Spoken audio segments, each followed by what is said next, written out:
Um, I'm Linda Barnhart. I'm a nurse by background, a registered nurse by background, and have been a nurse executive.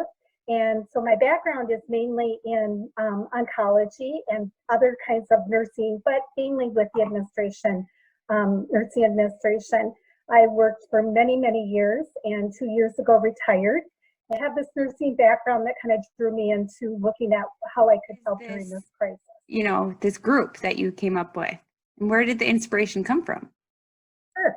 I started by getting started with just, I'm a director for the Board of Directors Family Healing. And when this all started for the COVID-19, I thought, I wonder what they have going on in regards to protective equipment. And it kind of just kind of went in my head, like, maybe I should check this out and just ask them, what is it that they have? And being a nurse, a registered nurse, and I'm the only nurse on the board, I thought, I think I should do this, and I'm on their quality and program committee, and I thought I should check that out. So I contacted Nexus, started thinking about this, and they had some ideas on that, and I said, well, do you want me to make this mask? And we put together a prototype for a mask probably 6 weeks before that, because we had a sense that something was coming here down the road. And so the prototype put together, had one made up, and I said, well, I could probably get some made for you in a short period of time. So I put together 50 masks, sewed them up, and it started with that, of getting those 50 masks out.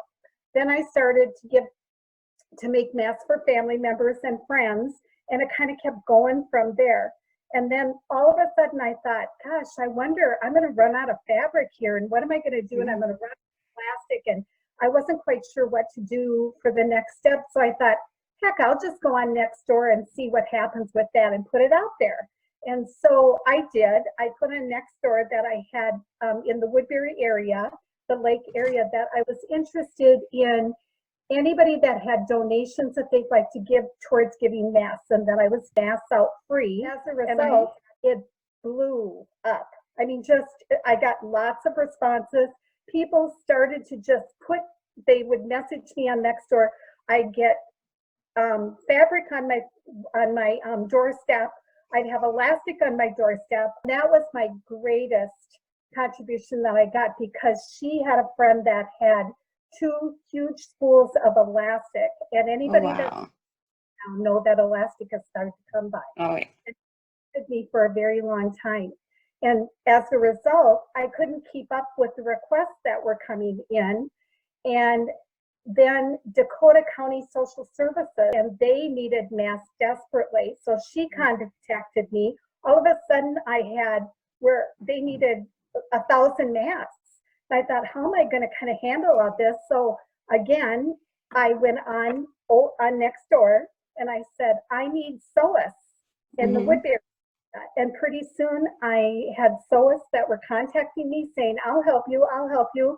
And between donations and SOAS, I've been pulling people together and giving them kits with elastic and fabric, and then fabric comes in, elastic comes in, and then I give it out to them. They bring the mask back, and that's kind of how it all got started.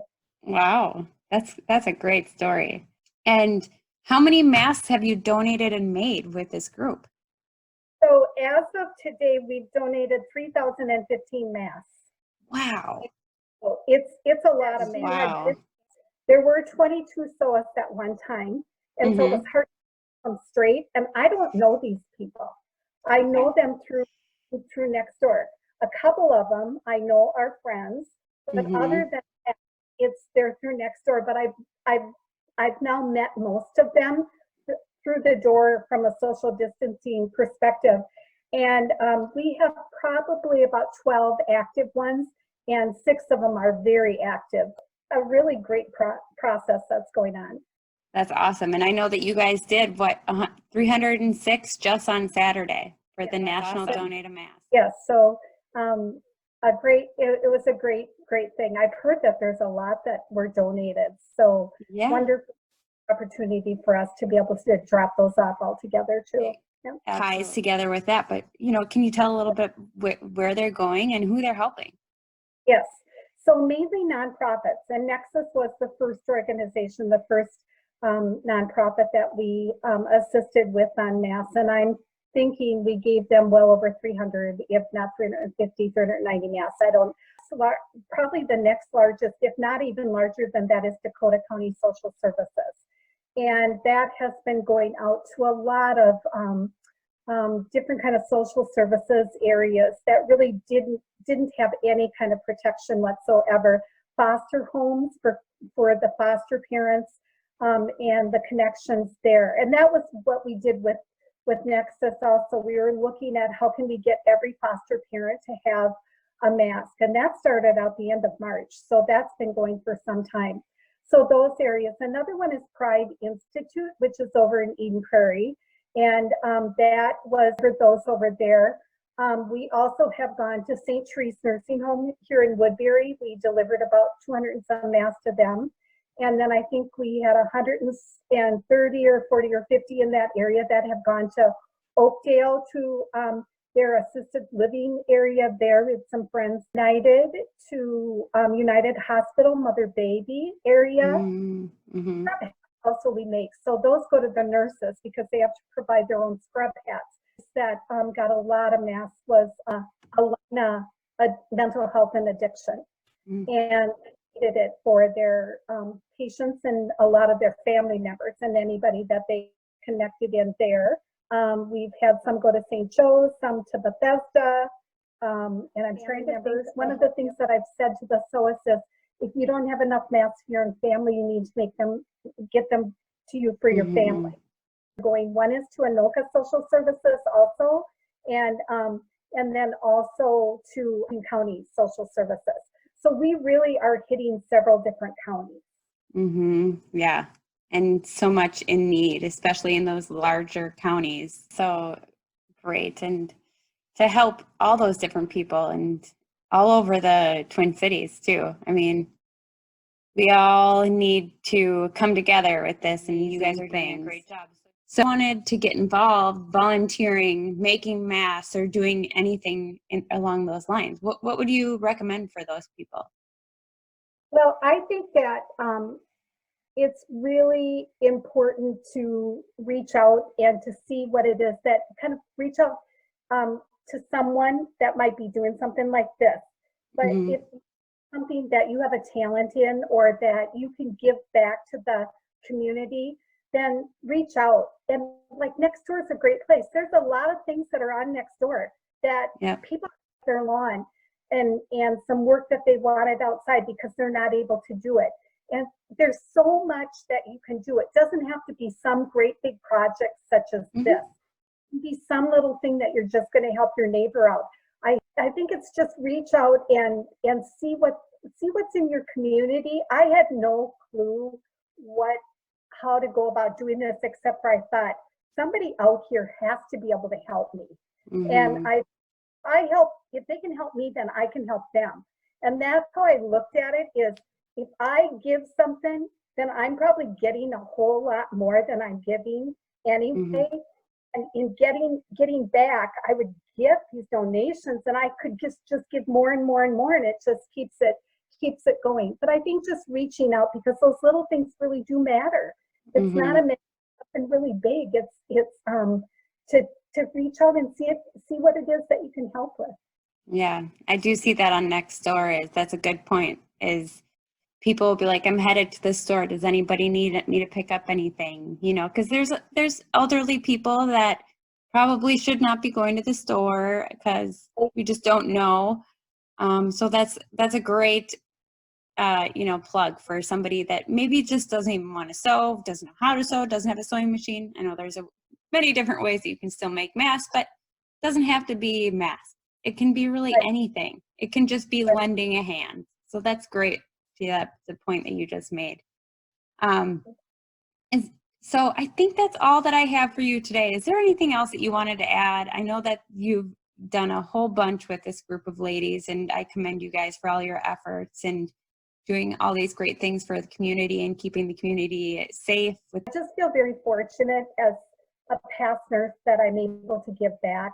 One of the things that I struggled with first hearing about the COVID happening and all that could happen with this. It just made my heart just break thinking about this. And working in a hospital in the past and being in administration, I really get what they're probably going through right now.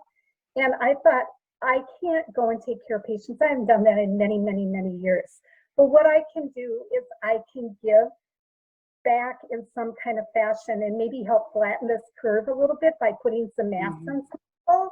And that I can take that and take my talent and my skill and apply that. And so to me, I feel like I'm getting a whole lot more than I'm giving. And that means a lot to me because I just can't imagine what all that front line is going through right now. So I wish them all the best.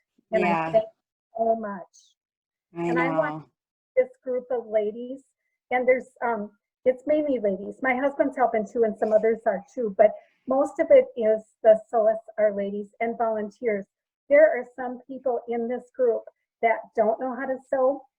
One lady, she never touched a sewing machine, but she knows how to hand sew, so she sews the button. So I just want to recognize them. There's just a bunch of them. I could say all their names, but when we get all of this done, is that I can have a little get together that somehow we have where we can beat each other and be able to just acknowledge each other's work that has been done and thank them. Yeah, that's a great idea. And just, get together and celebrate the community and all the work that, you guys have done.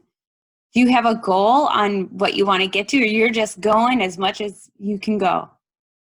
I'm going until somebody says they're not going to sew masks anymore. All right. I like it. But thank you so much for taking the time. And I appreciate all that you and your fellow SOAS are doing for the community. This is so awesome. And thank you for taking the opportunity to speak with me.